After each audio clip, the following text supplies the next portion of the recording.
Probably the primary theme of this program, if I had to pick one, since it began roughly 2 years ago, has been the ever-escalating, continuously increasing attempts, not by tyrannical governments in the East, but by nominally democratic governments in the West, to gain more and more control of free speech online, of the flow of information, of the kind of dissent that is permitted, to put all of that under the thumb of the government, so that the only type of information, the only type of speech, the only type of ideas that can flourish online are ones the government approves of, and everything else will be forcibly censored. We've made a great number of strides in getting to that very dystopian vision, and none of these governments are nearly done yet. They have a lot more planned in that regard, and as we always say when we report on what's happening in a Western country or part of the democratic world, even though it's a country that may seem far away, like France and Pavel Durov, or Brazil banning X, or Australia, all these countries are completely interconnected, not just symbolically, but in actuality in terms of how they are planning together and collaborating and talking about this kind of effort to censor the internet under the guise of combating disinformation. They have conferences all the time where they all go and appear in one another's countries, and they present slides and presentations on how they're doing it, and then a bunch of EU bureaucrats and a bunch of American officials and Australian officials and British officials and Canadian ones take notes. And then every time one of those countries goes further, they have the same sort of interrelation. They're all seeing how far each of them can go, and every time one takes another step forward, it means that that becomes another previously unprecedented place for these governments to go when it comes to curtailing what really is the central technology if you want to think about dissent or organizing or expressing views that are designed to undermine ruling class power or establishment dogma, which is a free internet. That's pretty much the whole game, especially as more and more people migrate to the internet, use the internet, as will continue to happen. If you have a free internet, it's a much, much different world than if you have an internet under the thumb of Western governments. And obviously they understand that too, which is why there's constantly new steps being taken to put that flow of information further under their control. In Australia today, as Reuters reported, Australia threatens fines for social media giants enabling misinformation. Now let me just say, ideally, I think it'd be great to live in a world where there are no false claims or inaccurate ideas. Be fantastic to live in a world where there's no hate speech against marginal minority groups. The problem, obviously, is the question of who determines what is disinformation, what is misinformation, what is hate speech, and what is true information. And the entire foundation of thought that we are presented since children in America and the West more broadly is that no human beings can be trusted with that sort of decision-making power. It can only, this is the primary realization of the Enlightenment on which all of Western culture subsequently has been based, which is that we cannot trust centralized institutions like monarchs or churches or aristocrats or dictators to determine for us what is truth and what is false, and then to ban everything on the grounds that they consider it false and only allow information that is true. The whole point of the Enlightenment was that we're actually endowed with faculties of reason, and free speech is vital so that we can examine those dogmas of those institutions and decide for ourselves what we think is true or false. And that is really, it's not an exaggeration to say, the power that is trying to be retrieved by the states that once again are demanding that we don't have the right to exercise our own faculties of reason. We don't have the right to be exposed to various ideas as adults and to try and speak freely with other people in order to figure out what we believe. No, they want to create a world, especially using the internet, where the only kind of information that is permitted to be read or heard is information of which they approve. That's why I spent so much time on last night on the 23rd anniversary of 9/11, focused on what as I said, I consider to be the remarkably disturbing incident where The Guardian had, in 2002, a letter written by Osama bin Laden about why he claims there's so much anti-American anger in that region, namely due to our interference in that region, our militarism in that region. And 20 years later, a bunch of young Americans on TikTok and elsewhere found that letter and were completely unaware that it existed and started thinking differently about 9/11, saying, wait a minute, is what we were told the accurate version? Or is there another side of the story, which is what you have in a free society? That's what you want to foster. But because that's so scary now to every power center, they demanded that The Guardian, a news site, take down that letter so no one else could read it. And The Guardian complied, and then TikTok got pressured to banning any discussion of that. So if you've even tried to discuss the bin Laden letter on TikTok, where most young people, that's their social media platform of choice, and they were the ones discovering it. And if you tried to talk about it anymore there, you would be banned. The video would be deleted. Your hashtags would be rendered invalid.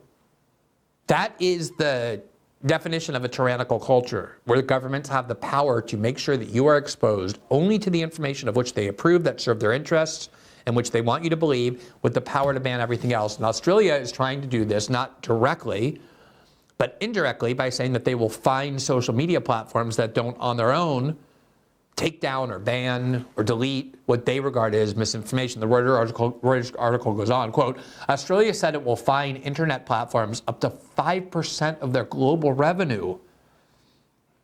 It's hard to overstate what an enormous amount that is. I mean, think about how much Google or Facebook earns globally. Talking about tens of billions, hundreds of billions of dollars. 5% not of profit, but of their overall just gross revenue, for failing to prevent the spread of misinformation online. Thus having Australia join a worldwide push to rein in borderless tech giants while angering free speech advocates. The government said it would make tech platforms set codes of conduct governing how they must stop dangerous falsehoods from spreading. To be approved by a regulator, the regulator would set its own standard if a platform failed to do so, then fine companies for non-compliance.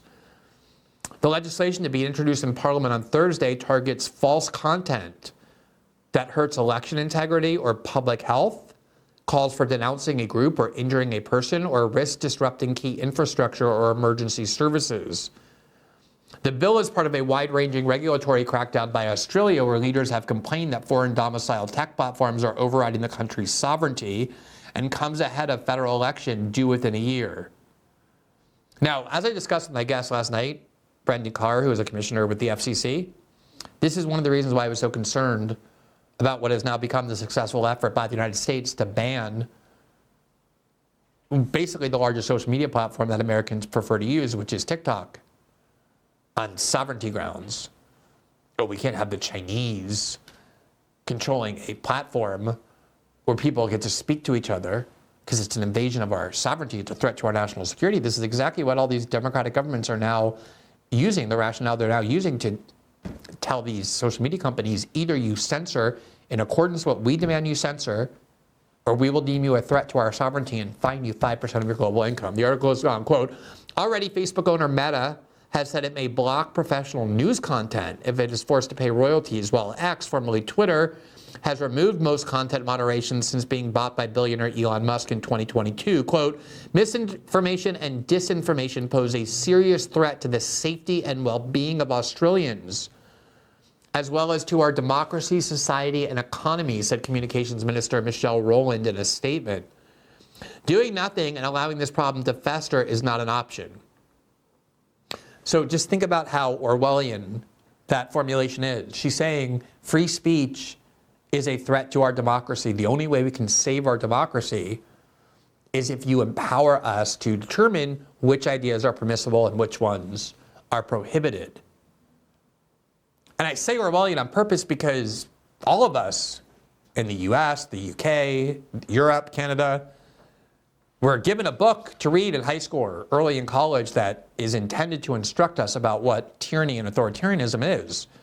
The classic George Orwell novel 1984 from the mid-20th century, and part of the feature of this tyrannical government that he created in order to warn about how authoritarianism functions was what he called the Ministry of Truth, the part of the government that determines for us what is true and what is false, and therefore bans anything that they deem false on the grounds that false information has no value. It's highly destructive.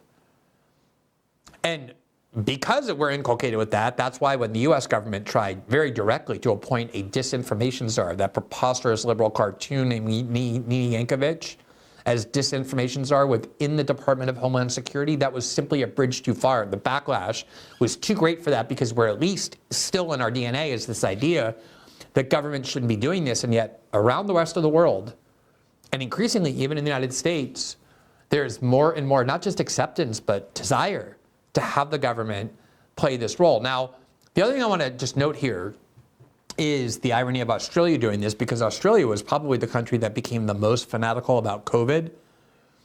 They would, if you tried to get into Australia, they would force you to stay in a closed quarantine for 2 weeks. And people who didn't wear masks were forcibly put into these camps where they were isolated and kept there by force for weeks at a time. And there was almost no debate permitted in Australia.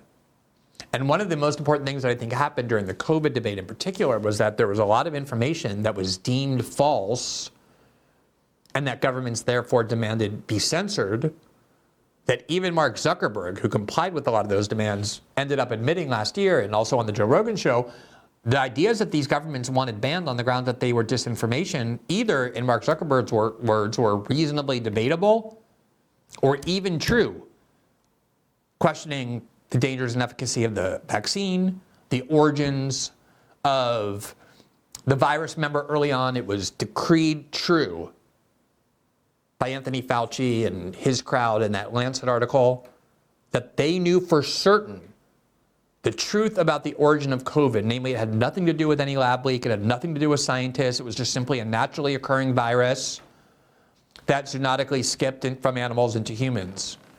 They had no idea if that was true, but they said they knew that it was true. And any attempt to dispute that was banned. It would get you banned from the internet at the insistence of the US government on the grounds that that information is false and harmful.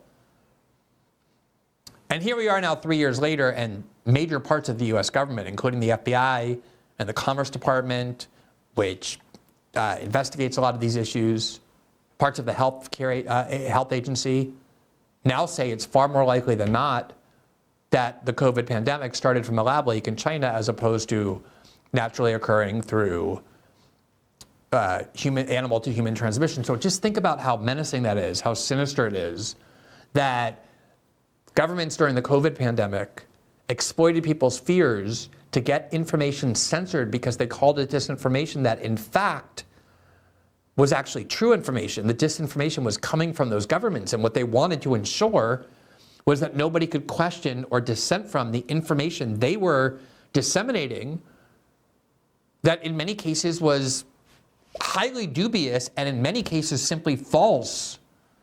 And that's the point, is that, of course, as I said, ideally, we'd all love to live in a world where no disinformation or false ideas exist. The problem is that no human beings are trustworthy or competent to make that determination, which is why, since the Enlightenment, we've always believed that those determinations should be made by each of us, not by our rulers, using the faculties of reason we have, which in turn require the right of free speech. Here from ABC News in Australia yesterday, a little bit more detail on what's going on there. The media watchdog will have more power to force tech companies to crack down on disinformation under the new bill. Quote, under the changes, the Australian Communications and Media Authority, ACMA, would have additional information gathering, record keeping, code registration, and standard making powers that would allow them to ensure social media platforms are meeting their obligations. The proposed legislation has been reworked since the draft bill was released last year, with initial exemptions for government content and politically authorized material scrapped. Minister for Communications Michelle Rowland, as you can see, she's someone at the center of this. She's sort of Australia's Nina Yankovic, told the ABC that for something to be deemed information and disinformation under the laws, it would have to be both seriously harmful and verifiably false. Who verifies its falsehood? She said, quote, it is a very high threshold for what constitutes serious harm. So don't worry. We're going to be very careful, very sparing, very restrictive with what we censor, what we call disinformation. You can trust us. We're good people. You know us. We're not the far right. We're very good people. We're good-hearted. We mean well. We're just nice people. We may make mistakes, but it's always well-intentioned. And so you can trust us. We're not going to use this to censor dissent or to shield ourselves from criticism. Now, one of the most interesting things that has happened in my life over the past couple months is when I began doing that reporting that I talked about before, where we obtained a large archive from the chambers of Alexandre de Moraes, the judge who's imposing all the censorship in Brazil. And we began reporting on the private communications inside his chambers that we were able to get on the front page of Brazilian's large newspaper. He immediately took this criminal inquiry, this endless, indefinite, permanent criminal inquiry that he leads called the Criminal Inquiry into Fake News. And he declared that our reporting was fake news and was designed to weaken Brazilian institutions and therefore overthrow Brazilian democracy, which is a crime. And so he put our reporting in our paper, the newspaper with which we did the reporting, inside that criminal investigation, because of course that's how government officials will always think. If you accuse government officials of wrongdoing, if you accuse them of being wrong or misguided or ill-intentioned, then of course they're going to think that's disinformation. That's how people are. You go anywhere online to any random person, you accuse them of something, and they're going to say that's a lie. And that's fine for them to react that way. They just can't have the power in their hands to prevent you from saying it. Because that is the road, the short road, that leads to tyranny. It goes on, quote, Ms. Rowland said the disinformation spread in the week of the Bondi stabbing attack earlier this year would have fallen under the proposed changes because it was, quote, of a kind that was seriously harmful.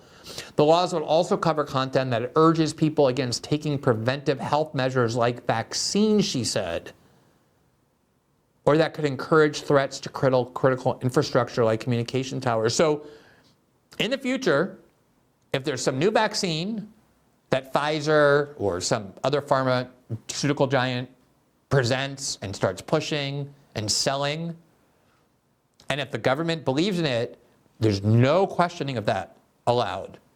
There's no arguing that it's not proven, it's not tested. She's saying that is exactly the kind of information that we intend to proclaim to be prohibited disinformation and to require social media companies to immediately take down. Quote, we are also talking about harms to democracy, and we know that disinformation in particular, when spread by rogue states of foreign actors, has the potential to undermine our democracy, she said. That's exactly the rationale that Alexandre de Moraes uses in Brazil when he wants to imprison people who criticize him. Exactly that. Oh, you're saying false things about me? You're claiming I'm misguided and corrupt or in error, and I'm not. So what you're saying is fake news because I'm doing everything right. And by criticizing me or claiming I'm not doing everything right, that's fake news. And the intent of your criticizing me is to weaken Brazilian democracy and destroy the legitimacy of Brazilian institutions, which I represent. And there's nothing unusual about him other than that he's been able to consolidate more unlimited power in his hands than any other judge in the Western world, but the mentality is pervasive throughout human beings. We all are tempted by that. I just want to give you the kind of physical embodiment of Michelle Rowland so that you can hear in her own words how she speaks, who she is, the kinds of things she says to justify what she's doing. Again, she's Australia's communication minister. Here she is speaking in June on Sky News. You've got this perfect storm, a good one, of bipartisanship here and a big push from traditional media. Are you willing to, go hard on these social media companies? Peter Dutton's already talked about, pushing them where it hurts them the most, and that's when it comes to money. Well, where it hurts them the most also, and you'll get this from whistleblowers, is transparency and accountability. Honestly, I don't like to judge a book by its cover or a human being by their physical appearance, so I'm not going to do that. But although I think I could here, but I do want to just sort of ask you to observe the hubris and arrogance with which she speaks, just like the sense of self-righteousness that she has, the certainty in every one of her beliefs, such that she really does believe that she's not just justified but noble to force social media companies to take down ideas she dislikes and she regards as misleading. And obviously that would include criticism of her, or face backbreaking fines, 5% of their global gross revenue, for refusing to censor in accordance with the Australian government's demands. And not just when the government tells them to remove it, but they have to do it in advance. They have to guess what the Australian government would consider to be disinformation, misinformation, and take it down without even being told, without even being asked. That's what they cannot tolerate. I mean, but we saw how think Elon Musk treated the e-safety commissioner. Indeed, and I think there's no repercussions there for him. The important thing here is that we continue. We have a regulatory framework in place. We have an independent regulator. We will continue to assert Australia's sovereignty in this area. We will continue to not only expect but assert compliance with our laws. Yep. And we will continue to make sure that our laws are up to date and that these digital platforms are held to account in a variety of areas, everything ranging from market power misuse to the impacts on children. Okay, just one final question. Are you alive to the anxiety in this area and that perhaps the government's being a little bit too slow on this? We understand the complexity, but are you trying to do this as fast as you possibly can? This is one of the... Oh my God, I didn't see this second part of the clip until just now. So I thought, in my naivete, that this other person interviewing this communication minister, who I'm sure considers herself a journalist, probably has that in her job title or whatever, was going to say, do you understand the anxiety of people who are concerned that this might allow the government, people like you, to censor their beliefs because you dislike them? I was certain that was the question that was coming. And instead she said, are you concerned with the anxiety people have that you're not acting fast enough to get these ideas offline? Can you do this faster? Is there any way you can go faster in implementing this censorship regime? People who work in corporate media, who consider themselves journalists, are the leading censorship advocates online. They want these social media companies brought to heel because they believe that they're the social media companies who have empowered people to speak without them are the big threat to their ability to maintain a monopoly on speech. They hate the internet. They hate big tech. They want it regulated and controlled and censored so that they are able, once again, to dictate what people hear and what they don't hear. So I really, as she was forming that question, I was like, okay, at least she's going to ask, like, are there any censorship concerns that are valid here? But instead she said, do you understand the anxiety people have about this, that you're not going fast enough? Priorities of this government. Keeping Australians safe, that includes children. There can be no greater priority for a government. I announced in November last year that we would bring forward this review of the Online Safety Act, not for its own sake, but to make sure that our laws were keeping up to date. We've backed the e-safety regulator. In fact, we quadrupled ongoing base funding for e-safety because we understood that that task was so great. There is no one more alive to this than the Prime Minister. He understands because he listens to people as he travels around.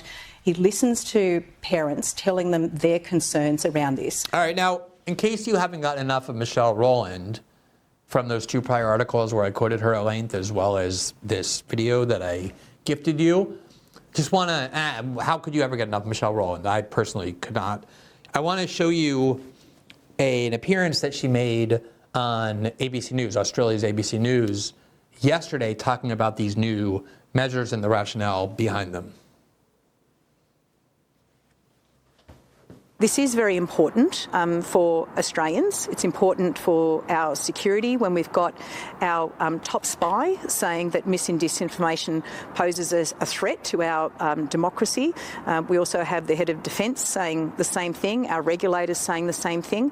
And we know that some 75% of Australians are concerned about the harmful impacts of mis and disinformation.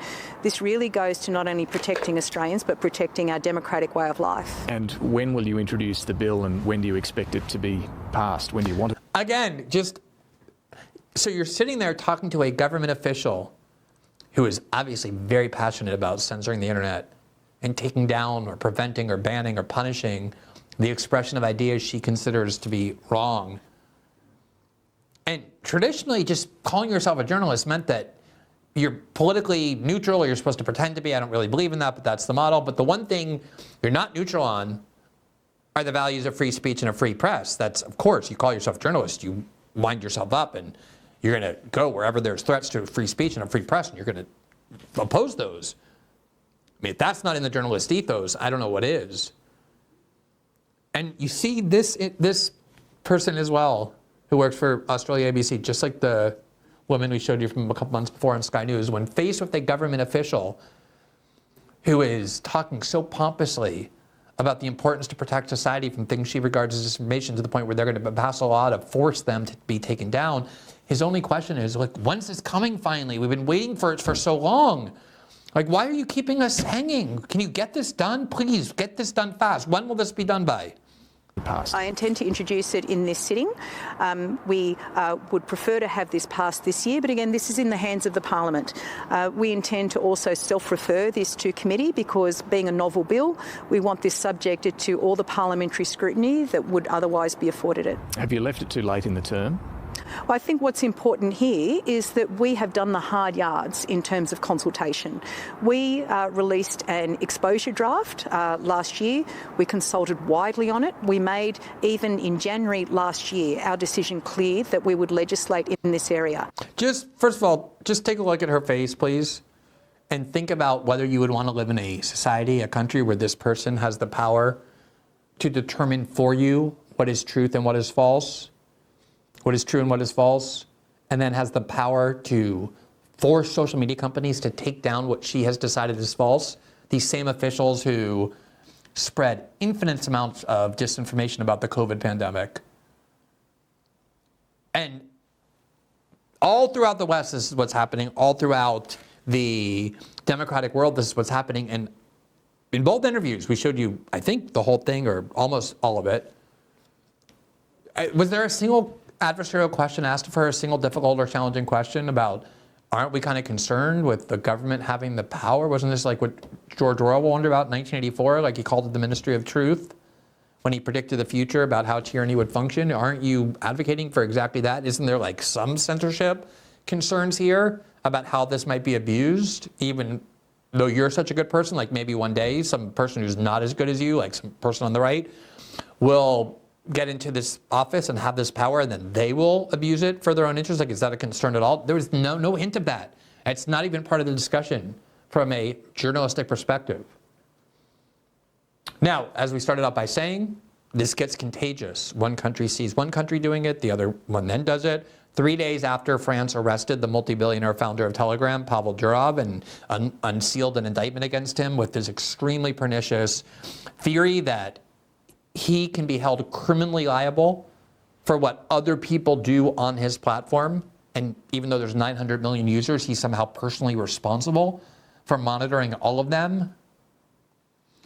3 days later, after that happened from the BBC, Elon Musk's X is banned in Brazil after a disinformation row. We've covered this story many times.